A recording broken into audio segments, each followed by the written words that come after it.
Hi, I'm Calero. Today, I'll tell you Ruby's story. Ruby started working at 16. She paid off $80,000 in student loans. Meanwhile, her sister got a free ride through college and even a new car. Now, Ruby's parents want her to buy her sister a $350,000 apartment because they think she can afford it. Ruby didn't argue. She just walked away from them. Ruby stared at her bank account. For the first time in 8 years, she could breathe. Her student loans were finally gone. She's 30 now. It took her 12 years since signing those papers, but she's free. She started with $60,000 in loans, which grew to $80,000 with interest, but she managed to pay it off 3 years earlier than expected thanks to getting a good job at a software development company right after college. I logged out of my bank account, grabbed my keys, and headed to the liquor store. Back in my rental apartment, I poured myself a glass and sat on my couch. The place wasn't much.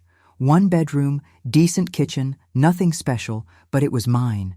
And more importantly, I could afford it without drowning in debt. You quote re probably wondering why I'm celebrating alone. Well, that's a long story, but I'll give you the short version. My family and I don't exactly have what you'd call a close relationship. My parents, Linda and Frank, pretty much forgot I existed when my little sister Emma was born. She's 24 now. And let me tell you, the difference in how they treated us was like night and day. I remember this one Christmas when I was maybe 14 and Emma was 8. I had saved up money from babysitting to buy everyone gifts. I was so excited to give them out. Emma opened hers first, some art supplies I thought she'd like. My parents went crazy over how thoughtful it was. Then Emma gave me this keychain she obviously grabbed from the dollar store at the last minute. My parents acted like she had handcrafted something amazing. Look how creative Emma is, my mom gushed. She picked this out all by herself. That was pretty much my entire childhood. Emma was the star. I was the background character. I got used to it, I guess. I focused on school, spent my afternoons in programming. Classes after regular school ended. I had this dream of going to MIT or Stanford, somewhere that would show everyone I was worth something. I worked my ass off, and by senior year, I had the grades to get into some really good schools. When the acceptance letter came from Tech University, not MIT, but damn close, I was over the moon. They even offered me a partial scholarship covering 40% of tuition. I still needed 60,000 for the remaining 4 years, but I figured my parents would help. I mean, they always talked about the importance of education, right? I'll never forget that dinner conversation. I was so nervous and excited, I could barely eat. Finally, I cleared my throat and said, I got into tech. My dad looked up from his phone. That's the expensive one, right? Yeah, but I got a scholarship. 40%. Covered. I only need 60,000 total.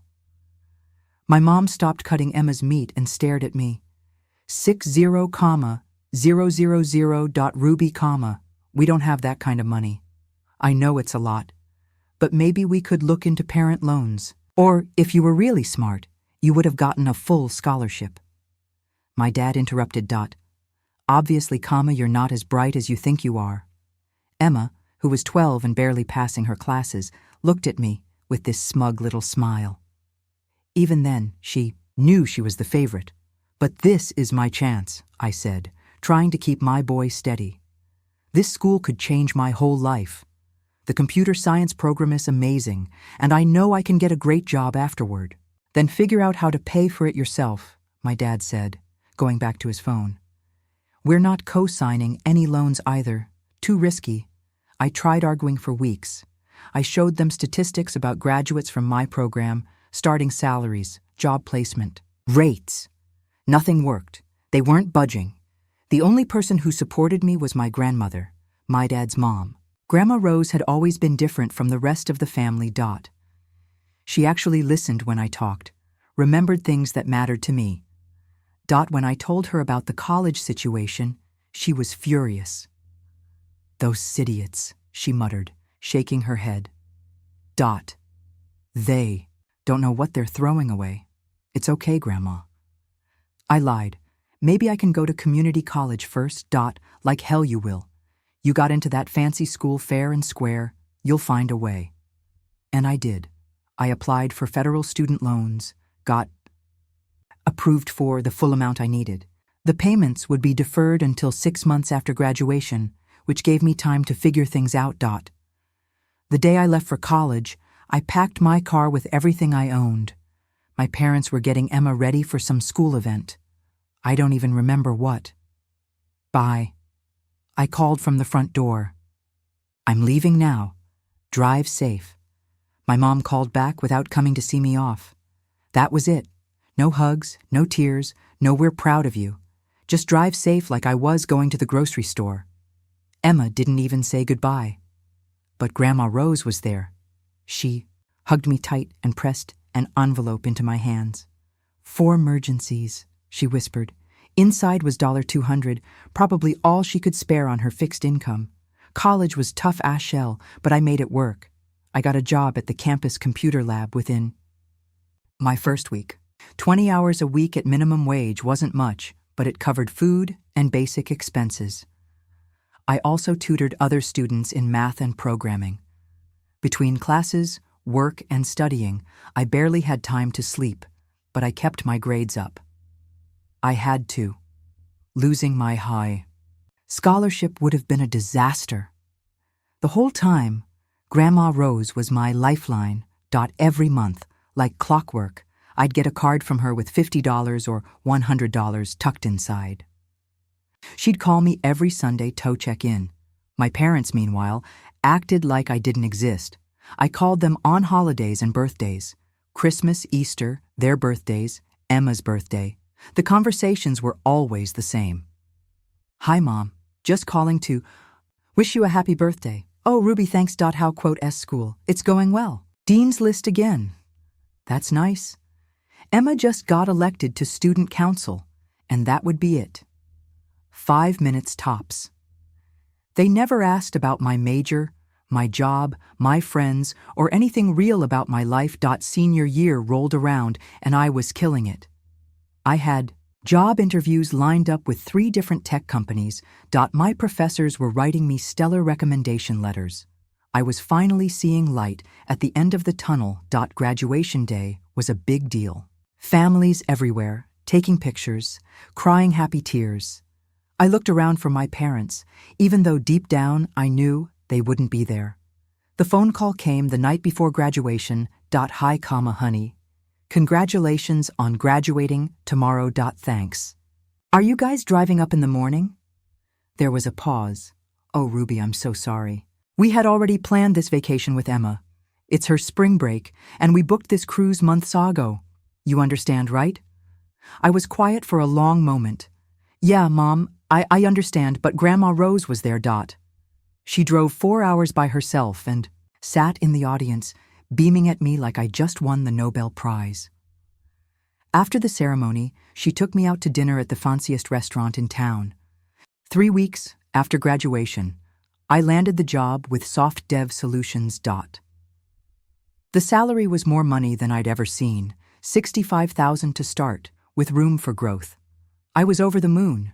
I moved back to my hometown and stayed with Grandma Rose for 6 months while I saved up for my own place. It was the best 6 months I'd had in years. We'd cook dinner together, watch old movies, and talk about everything and nothing. During that time, I saw my parents exactly twice, both times when they came to visit Grandma Rose. The conversations were awkward and forced. "So, you're working now?" "Yeah, at a software company downtown. That quote, "S good.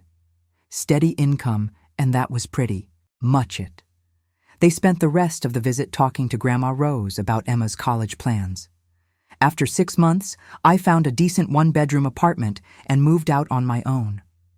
Grandma Rose helped me pick out furniture and even gave me some dishes and kitchen stuff she wasn't using. The loan payments started 6 months after graduation, and they hithered. $600 a month every month for 10 years if I paid the minimum. I decided right then I wasn't going to drag this out. I lived cheap, drove a used car, and threw every extra dollar at those loans. Asterisk asterisk. Meanwhile, Grandma Rose kept me updated on family news whether I wanted to hear it or not. Emma got into state university, full tuition. Your parents suddenly found money for her education. I had to sit down. Full tuition. How did they manage that? They took out a second mortgage on the house, said it was an investment in Emma's future. The same parents who told me I wasn't smart enough for a full scholarship, and they didn't have money for my education, had somehow found a way to pay for Emma's entire college experience. Over the years, Grandma Rose told me about other things too. They bought Emma a brand new Honda when she turned 21. Then they paid for her trip to Hawaii after she graduated, saying she worked hard and deserved a good vacation. I listened to all of this calmly because I was used to the favoritism by then. But now back to the present. I'm sitting here with my glass of wine, finally free of that debt. I picked up my phone and called Grandma Rose. Grandma, guess what? I just paid off my student loans. We need to celebrate properly. Asterisk. Come over Saturday for dinner. I'll make all your favorite dishes. Saturday came, and I stopped by the store on my way to Grandma's house. I picked up a nice bottle of wine and that tuna casserole from the deli that she always raved about. She could never figure out their secret ingredient, but she loved it. When I got to her house, Grandma Rose had gone all out. The dining room table was set with her good china, and the whole place smelled amazing. She'd made pot roast, mashed potatoes, green beans, and even baked rolls. We sat down and started eating, talking, and laughing like we always did. About 20 minutes in, there was a knock at the front door. Who could that be? Grandma Rose muttered, getting up to answer it. I heard voices at the door and froze. My parents. They were talking to Grandma Rose and she was inviting them in. Great. Ruby quote is here. I heard her say, we're having dinner. My parents walked into the dining room like nothing was weird about showing up unannounced. My mom gave me a quick nod, and my dad just said, Ruby. Hi, Mom. Hi, Dad. Sorry to interrupt, my mom said, though she didn't look sorry at all. We were in the neighborhood and thought we'd stop by. Grandma Rose, being the polite person she always was, immediately started setting extra places. Their quote is plenty of food. Please sit down and join us. My mom's eyes swept over the table. The good china, the wine, all the food. What's the occasion? This looks like a celebration. I felt trapped. I didn't want to tell them, but Grandma Rose was looking at me expectantly, and there was no way around it. I just paid off my student loans, I said. My parents exchanged a look. One of those quick glances that married couples do when they're thinking. The same thing. Already? My dad asked. How did you manage to pay them off so fast? Before I could answer, Grandma Rose jumped in proudly. Ruby works for Avery prestigious company and earns excellent money. She's done so well for herself. Another look passed between my parents, but this time they didn't ask any follow-up questions. They just nodded and started eating the food Grandma Rose had put in front of them. 2 weeks passed after that awkward dinner at Grandma Rose's house, and I didn't hear a word from my parents, which was pretty normal, actually. But then my phone rang on a Tuesday evening while I was making dinner. Ruby, it's Mom. Your father and I were talking, and we realized we haven't seen you in a while. We'd like to have you over for dinner this weekend. You know, to chat. Andre Connect. She hung up, and I stood there staring at my phone. Something was definitely going on. My parents didn't do family dinners. They didn't do reconnecting, but I was curious enough to go along with it. Saturday rolled around, and I drove to my childhood home. Nothing had changed much. Same beige siding, same overgrown hedges, same driveway where my dad always parked his truck at an angle. I knocked on the front door, which felt weird since I used to live there. Ruby, come in, my mom said way too cheerfully. Emma was already there, sitting at the kitchen table, scrolling through her phone. She looked up when I walked in, and I could see her taking in my outfit, just jeans and a simple sweater from Target. Her eyebrows went up slightly, like she was judging me. Hey, Emma, I said. Hey, she replied, without much enthusiasm. She was wearing designer jeans that probably cost more than my entire outfit, and she had some kind of expensive smartwatch on her wrist. Her phone looked brand new, too. I couldn't help but wonder who was paying for all that stuff. "Dinner's almost ready," my mom announced. "Ruby, tell us about work. How's the job going?" "Here we go." "I thought it's going well." "I like what I do. That quote,'s great." My dad chimed in from the kitchen. "Software development, right? That's where the money is these days." "I guess so." "What kind of projects do you work on?" my mom asked as she set plates on the table. I gave them a basic rundown of my work. Nothing too detailed, just enough to be polite. But they kept asking questions. How big was the company? How many people in my department? Did I work with any major clients? "You must be doing pretty well for yourself," my dad said, sitting down across from me. "I mean, paying off those loans so fast. That couldn't have been easy. I just tried to live within my means and put extra money toward the payments." They exchanged those looks, again, the same ones from dinner at Grandma Rose's house. The conversation moved on to other topics, but I could feel them watching me like they were trying to figure something out. Emma kept making little comments about my clothes, my car. Nothing outright mean, just these passive-aggressive observations. "So, you're still renting that place downtown?" she asked. "Yeah, it works for me. Isn't rent kind of expensive there? I mean, you could probably buy something for what you're paying. Maybe someday." Another look between my parents. A few days later, they even showed up at my apartment unannounced, saying they wanted to see where I lived. They walked around asking questions about rent, utilities, the neighborhood. Emma kept making comments about how cute everything was, but her tone suggested otherwise.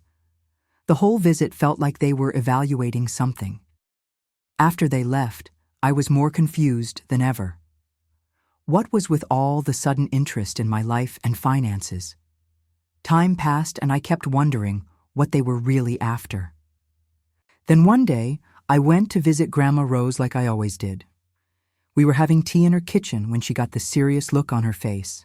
"Ruby, I need to tell you something, and you're not going to like it." I put down my cup. "What is it, Grandma?" "My friend Margaret lives next door to your parents. She called me yesterday because she overheard something she thought I should know about." "Overheard what?" Grandma Rose sighed. "She was in her backyard gardening when she heard your parents talking loudly on their back porch. They were talking about how to convince you to buy an apartment for Emma. Your father said you have no student loans anymore. You make good money and you don't have a boyfriend spending your money. Your mother agreed and said you should help your sister since you have all this extra income. Everything clicked into place. The sudden dinner invitations, the questions about my salary, the visit to my apartment. They'd been sizing me up, figuring out how much money I had so they could ask me to pay for Emma's housing." "I can't believe this," I said, shaking my head. After ignoring me my whole life, now they want my money." "I'm so sorry, sweetheart. I debated whether to tell you, but I thought you deserved to know. I'm glad you told me. Now I understand what's going on. What are you going to do?" I thought for a moment. I'm going to pretend I don't know anything, but I need to make some plans of my own. "What kind of plans?" I'd been thinking about this for a while. Actually, my boss had mentioned a few months ago that they were expanding and might need people to transfer to their new branch in Colorado. "I think it's time for a change of scenery," I said. The next Monday at work, I knocked on my boss's door. "Hey, Mike, remember when you mentioned the Colorado branch might need people? Is the position still available? Let me make some calls, but I think we can make that work. When would you want to start?" "As soon as possible." 2 days later, Mike confirmed everything. They wanted me in Colorado within a month. The salary was even better than what IWA's making here, and they'd help with relocation expenses. That evening, I drove to Grandma Rose's house to tell her. "Colorado," she said, looking sad. "That's so far away." "I know, Grandma. I hate to leave you, but I can't stay here and deal with my parents trying to manipulate me into paying for Emma's life." You can't tell anyone about this, okay? Not until I'm gone. My lips are sealed, but I'll miss you terribly. I'll miss you too, but we can talk on the phone, and maybe you can come visit me sometime. She hugged me tight. You do what you need to do. I'll always support you. Over the next few weeks, I quietly started preparing for the move. I gave my landlord notice, started packing little by little, and made arrangements with a moving company. I was careful not to let anyone see what was doing. Meanwhile, my parents kept calling, asking when I wanted to come over for dinner again. They said they had something important to discuss with me. I knew exactly what they wanted to discuss, and I played along, telling them I'd been busy with work, but would try to make time soon. 3 weeks into my secret preparations, my phone rang. It was my mom, and she sounded more determined than usual. Ruby, we really need to have that dinner we've been talking about this weekend. It's important. I'll be there, I said. Saturday came and I drove to their house, knowing this would probably be the last time I'd see them for a very long time, maybe ever. I'd already given my landlord notice. The moving truck was scheduled for Monday, and my flight to Colorado was booked for Tuesday morning. Emma was already at the table when I arrived, practically bouncing in her seat with excitement. My parents both looked nervous but determined. Ruby, my mom said after we'd all sat down with our plates, we have something important to ask you. Okay, I said, cutting my chicken and trying to look innocent. Emma's been looking at apartments. My dad started, and we found this perfect place. For her. Really nice building, great location. Emma jumped in. It's amazing, Ruby. 2 bedrooms, granite countertops, a balcony with a city view. The building has a gym and a rooftop deck. Sounds expensive, I said. Well, that's the thing, my mom said, exchanging a look with my dad. The apartment costs $350, 000. We've been looking at the finances, and we just don't have the money for a down payment and mortgage right now. Here it comes, I thought. So, we were hoping, my dad continued, that maybe you could help Emma out. You know, co-sign the mortgage, or maybe even handle the payments for her. I put down my fork and looked at all 3 of them. Emma was grinning like she'd already gotten what she wanted. My parents were watching me expectantly. I nodded slowly, like I was considering it. $350, 000. The mortgage would probably be around $3,000 a month. My dad said, but you're making good money now, and you don't have any major expenses. No student loans, no boyfriend to spend money on. You could easily afford it. The casual way he dismissed my entire life as having no major expenses almost made me lose it right there. But I kept my cool. You know what? I said, smiling. I don't mind helping Emma out. All 3 of their faces lit up. Really? Emma squealed. Oh my God, Ruby, thank you so much. When do you need me to sign the paperwork? The appointment with the bank is next Friday at 10 o'clock in the morning. My mom said, we'll meet you there to sign everything. We finished dinner with Emma going on and on about her future apartment, talking about how she was going to decorate it and what furniture she wanted to buy. My parents kept thanking me and saying how proud they were that I was stepping up to help family. I went home that night and finished packing. Everything was ready to go. Monday morning, the moving truck showed up right on schedule. I supervised as they loaded up all my stuff, then handed over the keys to my landlord. By Monday evening, I was staying in a hotel near the airport. Tuesday morning, I was on a plane to Colorado. The company had set me up with a temporary apartment until I could find something permanent. It was nice, way better than my old place, actually. I spent the day meeting my new coworkers and getting oriented to the office. At exactly 10 o'clock Friday morning, my phone started buzzing. First, my mom, then my dad, then Emma. I let them all go to voicemail. Around noon, my mom started texting, "Where are you? The bank appointment is waiting." Then Ruby, "Call us back immediately. Then you're making us look like idiots. Everyone is here waiting for you." I ignored all of them and went to lunch with my new team, Finally, at 1:00 during my lunch break, I answered when me mom called. "Where are you?" She screamed into the phone. "We're all here waiting." "Oh, that I changed my mind. I'm not paying for Emma's apartment." "Ruby, you can't do this to us." "Actually, I can. This is ridiculous." I quote M, "coming to your apartment right now and dragging you to this bank myself." I burst out laughing. "Good luck with that, Mom." I moved to Colorado. I got transferred to a branch office here. I'm starting my new life, and it doesn't include paying for Emma's lifestyle. My mom was speechless for a few seconds. Then she started yelling again. "You can't just abandon your family. We need you. You needed my money." I corrected their quote as a difference. "You spent my entire life ignoring me, treating me like I didn't matter, refusing to help me when I needed it. And now that you want something from me, suddenly I'm family. That's not true. We've always cared about you." I actually laughed. Right. "That's why you missed my graduation to take Emma on vacation. That quote S why you refused to help with my college but took out a second mortgage for hers. That's why you've never called me just to see how I'm doing. Ruby, please. I'm done. Mom, don't call me again." I hung up and blocked all 3 of their numbers. For the next few days, they tried calling from different numbers and sending emails, but I ignored everything. Grandma Rose called me. "How are you settling in, sweetheart?" she asked. "I'm good, Grandma. Really good. How are things there?" "Well," she sighed, "your parents came to see me yesterday. They're furious with you. They wanted me to convince you to come back and help Emma buy that apartment." "And what did you say?" "I told them it's their own fault," she said firmly. "They ignored you for years, refused to help when you needed it, and now they expect you to hand over hundreds of thousands just because they ask." I told them they're being ridiculous. I laughed. "Good for you, Grandma." They didn't. "Like it," she continued.